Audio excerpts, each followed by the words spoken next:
Espace TV.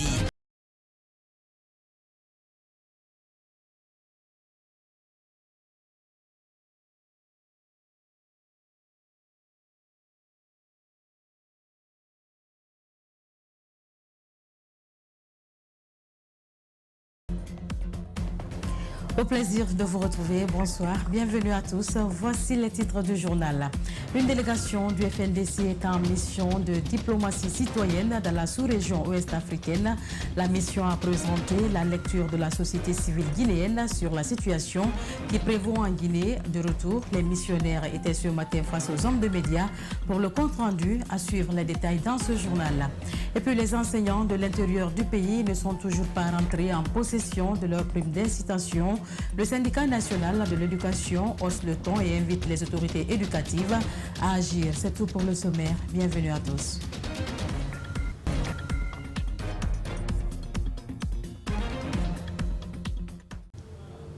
Bonsoir et bienvenue à tous. Des affidés de l'ancien régime convoqués par la junte au pouvoir au lendemain de l'Assemblée générale tenue à leur siège, le RPG Arc-en-Ciel avait appelé à une libération de leurs champions retenus par les putschistes depuis le 5 septembre dernier.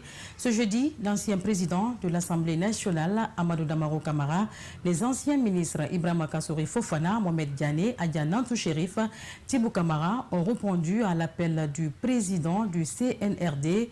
La rencontre a duré moins d'une heure et s'est tenue à l'abri des médias.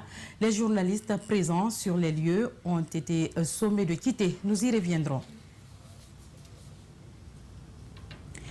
Et puis, vous le savez, en marge de l'Assemblée générale du RPG et ses partis alliés, Mohamed Camara, journaliste pour le site libérationinfo.com, a été humilié et ensuite mis à la porte par des militants de l'ancien parti au pouvoir à son siège, une attitude qui a profondément indigné les hommes de médias. Ce jeudi, le syndicat de la presse privée, à la faveur d'un point de presse, a exprimé toute son indignation et son soutien aux journalistes victimes d'une violence qui ne se restera pas impunie, a-t-il prévenu. Le compte-rendu est signé Aminata Massiri Bangoura. Violenté, puis séquestré près d'une vingtaine de minutes par les militants en colère. La victime revient sur sa mésaventure.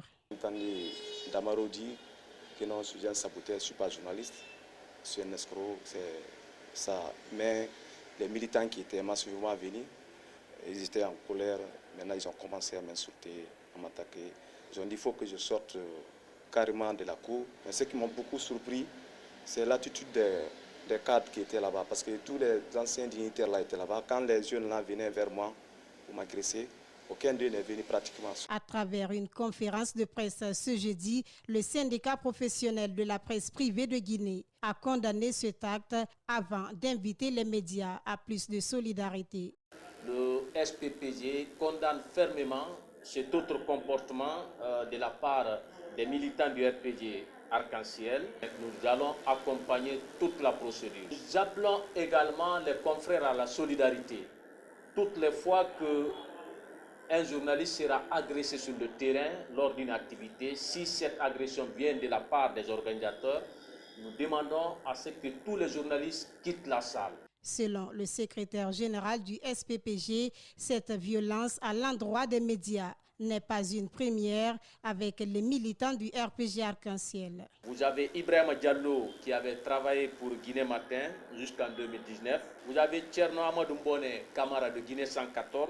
Mohamed Ali Kondé, vous avez Abdoul Malik Diallo et aujourd'hui vous avez Mohamed Camara. Tous ces journalistes ont été agressés au niveau du même siège du RPG Arc-en-Ciel. Pour l'heure, la victime compte traduire les coupables en justice afin qu'ils soient rétablis dans ses droits. Vous le savez, ils ont lutté pour la chute du régime Condé. Des membres du Front national pour la défense de la Constitution observent depuis le putsch du 5 septembre dernier et avec beaucoup d'intérêt l'évolution politique du pays. Ce jeudi, au cours d'une conférence de presse, le FNDC a partagé avec les journalistes sa position sur la transition dirigée par la junte au pouvoir et a rendu compte de la mission effectuée récemment par ses émissaires auprès des chefs d'État ghanéens, nigériens, entre autres. Bernard Kondono décrypte les images de nos confrères de Star 21 TV. Suivez. En conférence de presse ce jeudi à Conakry, le Front national pour la défense de la Constitution a fait le compte-rendu de la récente tournée effectuée par ses responsables dans la sous-région ouest-africaine. Du 5 au 31 octobre, le FNDC a rencontré les chefs d'État et de gouvernement pour parler de la situation actuelle du pays. La mission a présenté la lecture de la société civile guinéenne sur la situation qui prévaut en Guinée avant de solliciter de ses interlocuteurs du haut niveau. La mise en place d'un cadre de dialogue entre les nouvelles autorités et la communauté internationale, notamment CEDEAO, UA, ONU. Le FNDC se dit satisfait de la volonté des dirigeants ouest-africains à accompagner la Guinée dans cette période exceptionnelle. La mission a noté avec satisfaction la volonté des chefs d'État de la CEDEAO et des représentants des Nations Unies et des commissions de la sous-région à accompagner le peuple de Guinée en vue d'une transition démocratique. Le Front national rassure le peuple de Guinée de sa détermination à poursuivre son combat jusqu'à l'instauration d'un état de droit. La coordination nationale du Front national pour la défense de la Constitution informe l'opinion nationale et internationale qu'elle poursuit et poursuivra tous les efforts indispensables pour la réussite de la transition dans l'intérêt exclusif du peuple souverain de Guinée. Quant à sa participation au gouvernement de transition, le FNDC dit avoir été consulté. Il réitère sa volonté d'accompagner la transition en Guinée. Dans le volet éducation, les enseignants de l'intérieur du pays peinent à entrer en possession de leur prime d'incitation pourtant déjà effective. À Conakry, je vous le disais, le syndicat national de l'éducation a haussé le ton ce jeudi par rapport à cette situation et invite les autorités éducatives à agir. Les principaux concernés, joints par notre rédaction, ont exprimé toute leur colère. Ils disent être mis à l'écart par le département des tutelles. L'option de la grève n'a pas été écartée. André Mossier Milimono, Ibrahima Adekosouma pour les détails. L'instauration des primes d'incitation des enseignants est le fruit d'un accord entre l'intercentrale syndicale et le gouvernement guinéen. Elle vise à mettre les enseignants de l'intérieur du pays dans de meilleures conditions de travail.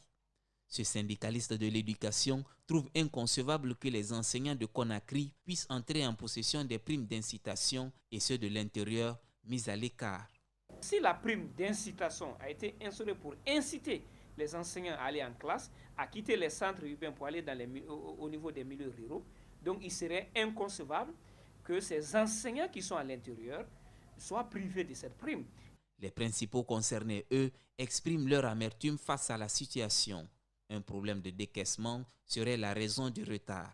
Vraiment, à l'intérieur, les gens sont dans un mécontentement total parce que il ne faudrait pas que la paix soit effective à Conakry de ces primes et qu'à l'intérieur, on reste abandonné pour compte. On dit que c'est un problème de décaissement.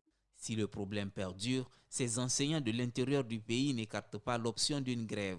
Aucun enseignant de l'intérieur n'est encore payé. Tout le monde sait que lorsqu'il y a un mécontentement au sein de la classe ouvrière, et les conséquences immédiates, c'est le mouvement, c'est les remous au sein des concessions scolaires. Le secrétaire général du SNE demande aux nouvelles autorités de s'impliquer afin de désintéresser les enseignants. Nous demandons humblement au président de la République de donner de nouvelles instructions au pôle financier à l'effet que les missionnaires bougent le week-end-là pour aller payer ces primes d'incitation-là.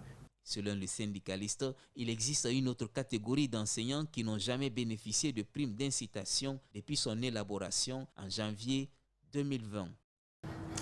Pendant ce temps, dans certaines écoles privées de Conakry, ils sont nombreux, ces enseignants qui n'ont pas bénéficié de l'intégralité de leur salaire mensuel au compte du mois d'octobre dernier. La situation fait des mécontents, mais la raison avancée par des encadreurs est que les enseignants n'ont pas dispensé un mois de cours car l'année scolaire a démarré le 28 octobre dernier. Pourtant, les parents d'élèves ont payé le mois d'octobre.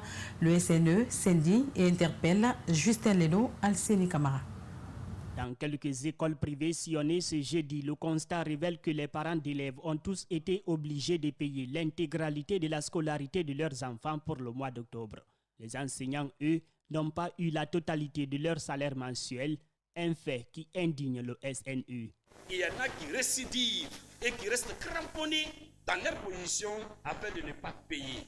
Pourtant, les élèves apprécient la qualité de l'enseignement reçu. C'est pour cela que les professeurs se donnent à fond, ce qui leur donne du courage encore à plus continuer, à redoubler d'efforts pour le succès de nous tous les élèves. Toutefois, dans cette histoire, certaines écoles ont tiré leur épingle du jeu. J'inviterai l'État à donner toute une importance particulière à l'éducation. Parce que sans l'éducation, le pays ne peut aller nulle part. Pour cet encadreur d'école, c'est grâce aux enseignants que l'école guinéenne bouge. Il mérite une meilleure condition salariale. Vers les années 70, la Côte d'Ivoire était un pays qui était dans le trou. Mais au fait, étant un président visionnaire, a alloué à cette éducation un budget de 45%. Il a appelé les enseignants partout pour donner un élan à cette éducation-là. Et en conséquence, les résultats se font voir. Le syndicat national de l'éducation exhorte les encadreurs des autres écoles privées du pays à être aux côtés du personnel enseignant. Les spectacles peuvent maintenant reprendre, ouf de soulagement pour les acteurs et promoteurs culturels du pays qui sont restés pendant près de 2 ans presque inactifs. Pour éviter donc la contamination de masse, les autorités guinéennes sous l'ancien régime Condé avaient interdit toutes les manifestations culturelles. Le virus n'est pas encore vaincu et il faut continuer à respecter les mesures sanitaires, prévient la directrice générale de l'agence guinéenne de spectacle, Rosaline Goto-Monemou Amara Alexila. Pour limiter la propagation de la pandémie du coronavirus, les opérateurs culturels se sont vus interdits d'organiser des événements. Aujourd'hui, ils se réjouissent de la reprise des spectacles après près de 2 ans d'arrêt. Nous ne vivons que de ces concerts, nous ne vivons que de cette culture. Et si vraiment on nous libère de notre prison, je pense que vraiment on ne peut que se réjouir. Je pense que le colonel Mamadi Doumbouya, je lui demande de faire face à cette culture. Aujourd'hui, Ahmed Sékou Touré, paix à son âme, on va toujours parler de lui parce qu'il avait vraiment donné de l'importance à cette culture. Pour ne pas que la corporation se revoie interdite à nouveau d'organiser des événements, la directrice de l'agence guinéenne des spectacles demande aux organisateurs et au public de se faire vacciner et de respecter les mesures barrières lors des spectacles. On ne pourra pas accepter d'événements si les organisateurs et le public qui participent ne sont pas vaccinés. Donc nous incitons vraiment le public à aller massivement se faire vacciner pour que nos activités puissent reprendre de la plus belle manière. Cette suspension des activités culturelles a eu des impacts sur la corporation. Sayo Bamba espère que tous ceux qui ont été victimes soient remboursés par les nouvelles autorités. Ceux qui ont été impactés directement au niveau des annulations, ceux qui ont été retenus, l'administration c'est une continuité. Le dossier est toujours auprès du ministère en charge de l'économie et du budget. Et donc ces dossiers sont là, ont déjà franchi toutes les étapes et nous espérons vivement que ces artistes vont pouvoir être remboursés. Récemment, la junte au pouvoir a fait lever le couvre-feu longtemps en vigueur. Preuve que la pandémie est en train de perdre du terrain en Guinée. Dernier élément de cette édition, terrassé par l'hépatite B, Ibrahima Souri Diallo passe ses jours souffrant à domicile. Cela fait bientôt 6 ans qu'il traîne la maladie. Les traitements qu'il suit à l'hôpital n'ont toujours pas porté fruit. Il veut compter sur les bonnes volontés en vue de son évacuation. Yenab Bangoura, Tierno Sadouba. Cette photo a été prise en 2015. Ibrahima Souri Diallo, en ce moment bien portant. C'est en 2016 que son calvaire débute. D'abord, il se plaint de la fièvre typhoïde. Après diagnostic, les résultats révèlent l'hépatite B. Une maladie qui le ronge aujourd'hui malgré les multiples consultations et traitements. Je ne peux pas marcher, je mange peu, je ne dors pas, absolument rien. Depuis qu'on a été à Yasdine, ils m'ont fait ponction plus de 3 fois. Donc ponction là, parfois on tire l'eau dans mon corps. Enfin, je peux soulager en ce temps. Âgé d'une 30aine d'années, Ce patient est entre la vie et la mort. Il doit être évacué, l'ont conseillé ses médecins. Je suis parti à échographie abdominale, donc ça n'a pas marché. Je suis parti à la radio. Là aussi, ils m'ont dit que vraiment c'est échographie, je ne sais pas comment va. Donc, mais ça n'a pas abouti du tout. Tout ceci là m'ont dit qu'il faut que j'ai fait une évacuation à l'Europe. Malgré son âge, il est toujours aux soins de sa mère qui a épuisé presque toutes ses économies. Aujourd'hui, Ibrahima Souri Diallo s'accroche à un dernier espoir, l'aide des bonnes volontés. Tout ce qui peut m'aider, donc à travers l'espace, n'a qu'à me secourir. Meilleure santé à Ibrahima Souri et Diallo. Mesdames et messieurs, c'est la fin de ce journal réalisé par Marista Camara. Merci à toute l'équipe technique du jour et à vous, téléspectateurs d'Espace TV. Bonsoir et à demain.